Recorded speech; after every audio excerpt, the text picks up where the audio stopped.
All right, so I got my kit laid out here for Western States. I'm a pretty simple guy, you know, when it comes to nutrition and kit and everything. I think it's just the most important thing at Western States is that you are on top of your hydration, you're on top of your fuel, and that you're finding ways to keep cool. The race gets really hot, especially towards the end, and keeping that body temperature down, staying on top of your fluids is so important. I choose the approach of going with a belt.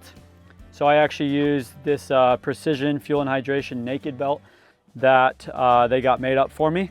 It's a great belt that I can put my bottles in. So I'll put 2 bottles in the belt. I like the weight towards the front of the belt. So I'll stick 1 bottle of Flow Gel. These bottles are really nice because they show you exactly how much carbohydrates you're getting in each flask.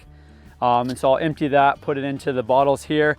So I'll have 1 bottle on one side of the belt, and then I will have a bottle of water on the other side of the belt. And so those will fit nicely in the front there. Really simple. Anytime I need to fuel, I can just pull my bottles in and out really easily. I kind of have it down to a strategy now from just the training and everything that I've been doing. About every 20 minutes, I'll take my Flow Gel bottle out and I'll drink a little bit. I've seen that about 3 or 4 sips of the bottle about every 20 minutes is about right, to where I'm getting about 100 grams in an hour of carbohydrates through the Flow Gel. And then I will have a second bottle that I'll actually have in my hand. I just like carrying flask, like a nice, you know, simple, lightweight flask. And so I'll have 1 bottle of there in my hand, 1 bottle in my belt, and then 1 bottle of Flow Gel. I make sure I always have ice in my bottles to keep the water cool. It's just really important to do anything you can to stay as cool as possible during Western States.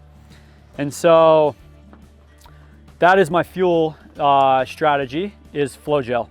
And then with the water, I need to also be making sure I'm getting in my electrolytes. So I do take the 250 milligram electrolyte capsules from Precision Hydration. So for me, I've been tested numerous times, and I need about 1,000 milligrams of sodium per liter of water that I'm drinking. So a 1-to-1 ratio, which is really easy. So 500 milliliters of water, 2 salt capsules, and I get my 500 milligrams of sodium per 500 milliliters of water. So it just depends on how much I'm drinking. Towards the end of the race, I'm drinking more.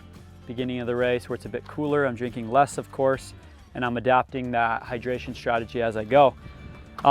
Every about 2 to 3 hours, depending on what part of the race I'm in, I will also take a 30-gram, 100 milligram caffeinated gel from Precision. And so that's how I'm getting my extra, I guess, carbohydrates in, to average out to about 110 or so grams of carbohydrates per hour throughout the race. So like, again, those are about every 2 to 3 hours that I'll take one of those. Other than that, so that's my fueling strategy. Other than that, some other key things that I do use during the race is to stay cool. I use an ice bandana.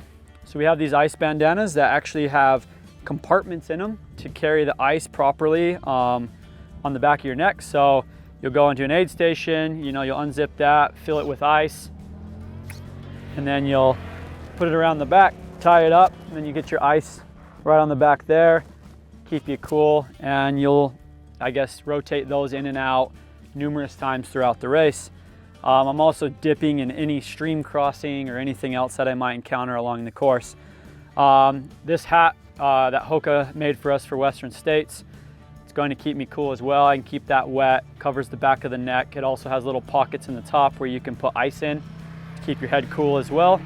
A hat is definitely necessary for a race like Western States, where you need that shade and that cool, that cooling.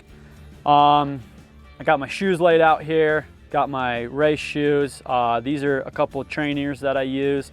I use the Challenger ATRs for a lot of my training runs, especially on more tame trails where maybe it's not as technical. If I'm doing a little bit more technical trail, I will go to the Speed Goat. Speed Goat's always been a staple shoe of mine. Awesome shoe that really good on technical terrain with that Vibram sole. Lightweight, really responsive, nice, good cushioned trainer.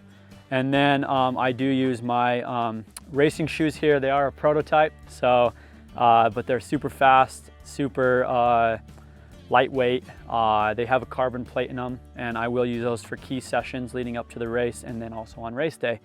Hoka definitely sets me up with some good shoes and some different options that I can use for different stimulus throughout my training. And then last but not least, I have my Sun God shades that I'll wear.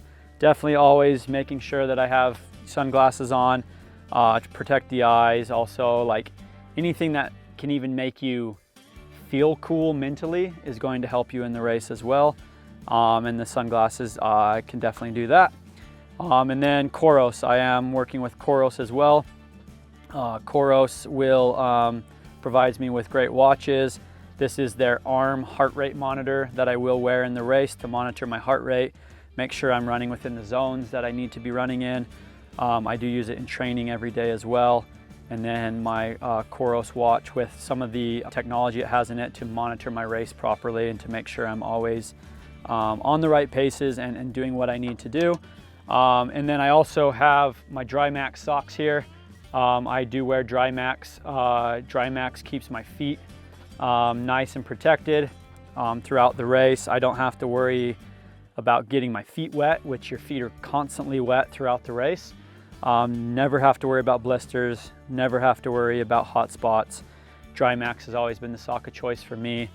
And then I do lather my body up with squirrel's nut butter as well to prevent chafing. It's really important as I am wet, constantly throughout the day. Definitely don't want to be chafing, and so I do use squirrel's nut butter for that. And yeah, I guess this is my kit. This is my nutrition. Hope that you can learn something from it. And yeah, simple, but very efficient.